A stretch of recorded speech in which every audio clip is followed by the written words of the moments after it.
हम अगला प्रश्न देखते हैं। क्वेश्चन नंबर 4 कह रहे हैं संतुलित रासायनिक समीकरण क्या है। तो हमने पहले भी बताए हुए हैं, हम आसानी से इसको समझ सकते हैं पिछली वाली वीडियो को भी देख करके। उसके बाद कह रहा है रासायनिक समीकरण को संतुलित करना क्यों आवश्यक है। ठीक है, तो अब ये हमारा क्वेश्चन नंबर 4 है। तो इसको देखिए कैसे करेंगे। संतुलित रासायनिक समीकरण क्या है। तो संतुलित रासायनिक समीकरण ऐसा रासायनिक समीकरण, संतुलित रासायनिक समीकरण किसे कहते हैं, ऐसा रासायनिक समीकरण। ठीक है, रासायनिक समीकरण का तो हम लिखेंगे ऐसा रासायनिक समीकरण जिसमें अभिकारकों तथा उत्पादों के प्रत्येक तत्वों के परमाणुओं की संख्या समान हो, संतुलित रासायनिक समीकरण कहलाता है। फिर से, ऐसा रासायनिक समीकरण जिसके अभिकारकों तथा उत्पादों के प्रत्येक तत्व के परमाणुओं की संख्या समान हो, संतुलित रासायनिक समीकरण कहलाता है। ठीक है, अब अगला प्रश्न कह रहा है कि रासायनिक समीकरण को संतुलित करना क्यों आवश्यक है।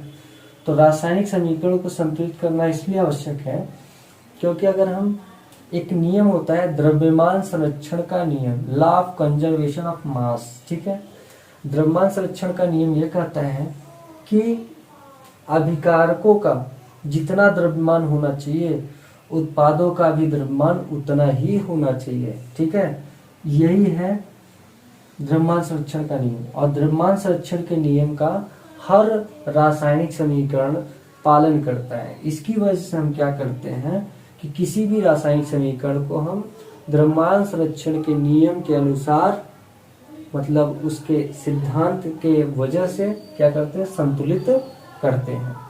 अगर नहीं समझ में आया तो हम देख लेते हैं। पहले हम लिख लेते हैं संतुलित रासायनिक समीकरण किसे कहते हैं।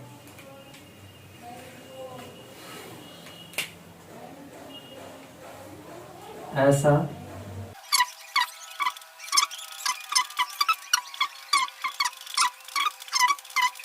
है, ये हो गया।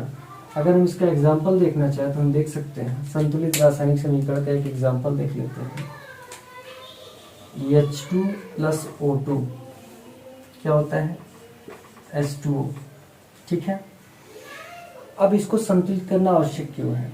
ठीक है, अभी हम इसको संतुलित यहां पर कर देते हैं। ये असंतुलित है, असंतुलित। ठीक है, अब हम संतुलित लिखते हैं यहाँ पर।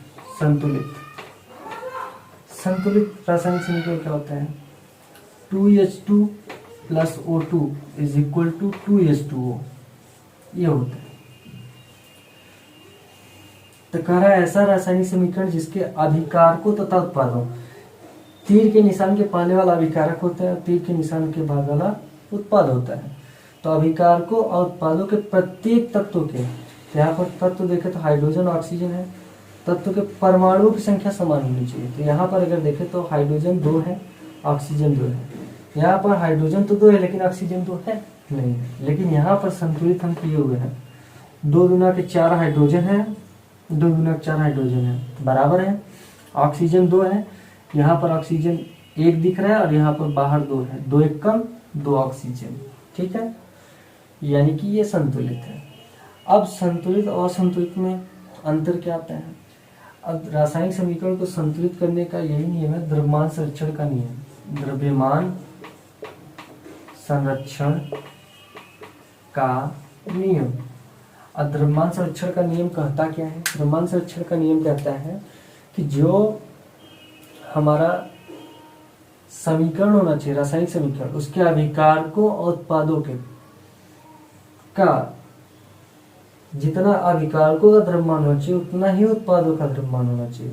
तो क्या अगर हम संतुलित न करें तो ऐसा होगा। तो देखते हैं, हाइड्रोजन कितने हैं, 2, और हाइड्रोजन का द्रव्यमान कितना होता है, 1, प्लस ऑक्सीजन कितने हैं,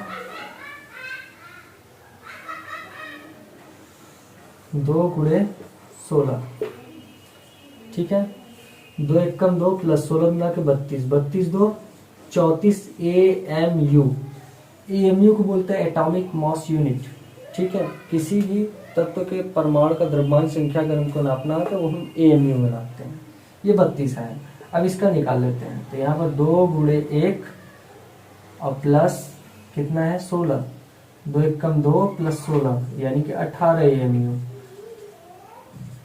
क्या ये अभिकारक होता है? अभिकारक, और ये होता है उत्पाद। उत्पाद का अगर देखें तो कितना आया? ठीक है, उत्पाद का अगर देखें तो ये आया है द्रव्यमान 18 एएमयू, और अभिकारक का देखें तो हमारा आया है 34 एएमयू। दोनों बराबर है? नहीं है। तो दोनों को बराबर रखने के लिए नियम यही होता है कि अभिकारकों का जितना द्रव्यमान होना चाहिए उतना ही उत्पादों का द्रव्यमान होना चाहिए।